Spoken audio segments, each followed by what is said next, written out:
I started off doing a master's degree in econometrics and mathematical economics, which I loved intellectually, but I got bored with, finished it, I could have done a PhD, but I got bored with doing something which was too remote from the real world. So I've always worked in health and social care research, and I absolutely love it. And I particularly like the dementia field now because I think there's tremendous intellectual challenges. I have a parent with dementia. Almost everybody knows somebody with dementia. It's a real world problem today, and I like working in an area which is that challenging.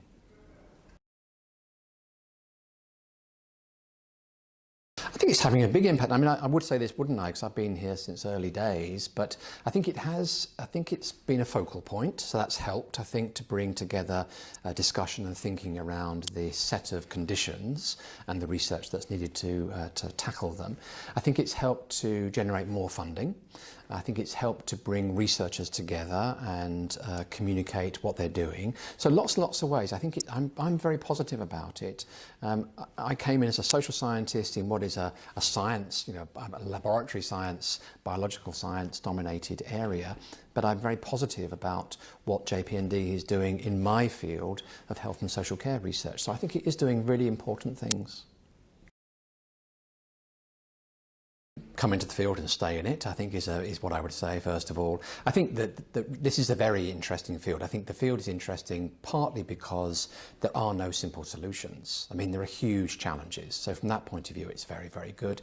I think it's important that researchers keep a broad profile, that they look to do good, solid scientific research. In my field, I also want them to do research which will have an impact on the real world and to do that quite quickly. So that's balancing the robustness of the science with the relevance to today's challenges. I've been very fortunate to work with people who have been very strong on the science of research, and I hugely value that.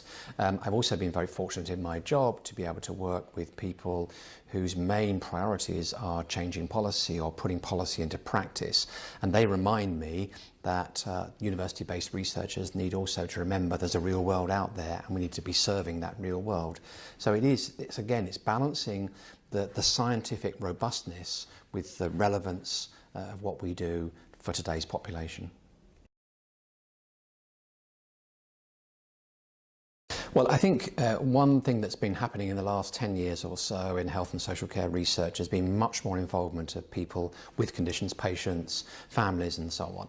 We need to do more of that. We need to understand what they see as important. They're not the only people that need to be, whose views need to be taken into account, but we need to involve them more in the research as we plan it and as we interpret it. I think if we do more of that, then we'll get better value for our research.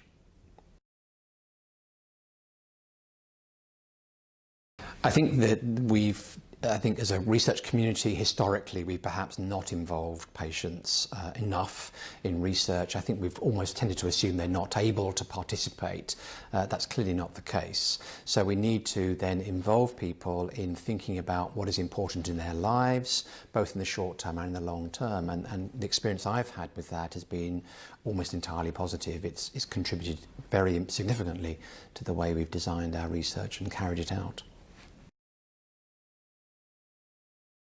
Well, I think all of us would see the basic aim is to improve lives of people that have these conditions. So that's the basic aim. In achieving that aim, we want to then get the best research from our available resources. I'm an economist, so I would say that. But I think it's improving lives is the bottom line consideration.